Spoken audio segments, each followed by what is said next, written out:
Сәлеметсіздер ме, құрметті ұстаздар және де оқушылар. Мен Тоқтар Әубәкіров атындағы жалпы білім беретін мектебінің 10-шы сынып оқушысы Қуанышбек Балнұр.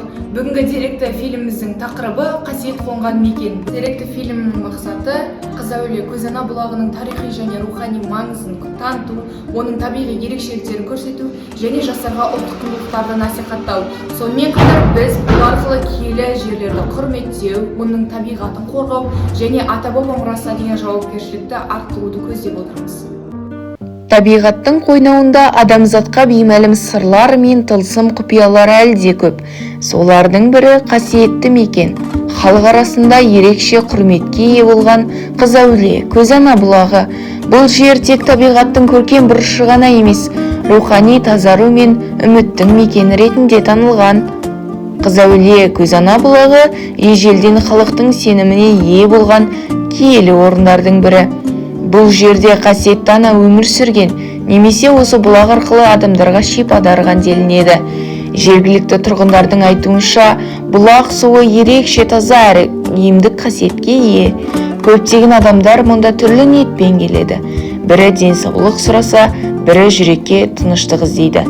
Бүгін біз Қызәулие Көзана бұлағының тарихы мен сырын тереңірек білу үшін ауылымыздың көнекөз қариясымен сұхбаттасамыз.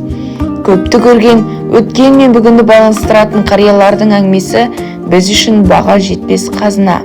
Қарияның айтуынша, бұл бұлақ тек су көзі ғана емес, халықтың сенімі мен рухани тірегі болған қасиетті орын.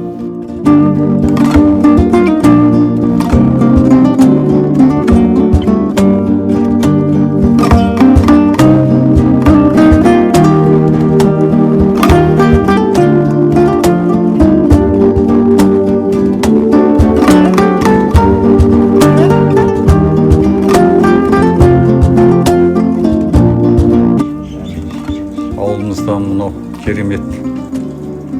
Мына баяғыда 71 жылдан бері бұл жерде ақсақалдар, олар өздері өмірден өтіп кетті. Сол кісілердің айтуы бойынша мында Слабе Кепес деген жазу болады. Алмаңдар, мына жерде әулиелі жер, қасиетті жер, мекен жер, қасиетті суымыз бар. Бұл жердің несі бар деп сол жерді талқандап жатқанда осы жерін көзім шет. Ол уақытта біз бала күніміз еді. Осы жері келе келіп мынау Жетібаев кеңестеген ағаларымыздың үйінде Мария деген жеңгеміздің аян береді. Осындай Қызәулие Мәмбет баба бар екен, кесенесі үлкейді деп. Сөйтіп ол кісінің аянынан келіп, мынау Мәмбет бабамыздың мына 92 жылдан бастап сол кісілер кірісіп, Есбосын деген ақсақал болады деген ақсақалдар еңбекші ауылынан келген. Өз Жетібаев кеңестеген Мария кісінің аянынан, орыс апамыздың аянынан келіп, Мәмбет бабамыз кесенесін, әрі Мәмбет бабаның жаңа мешітін сол жылдар қолға алып жатқан жай қалғыздың уақыт еді ол уақытта.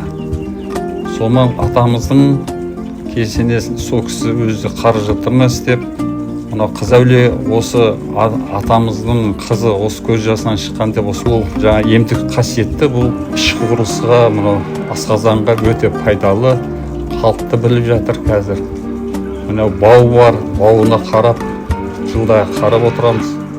Керемет емдік қасиет, қай уақытта болса да емдік шипа бар.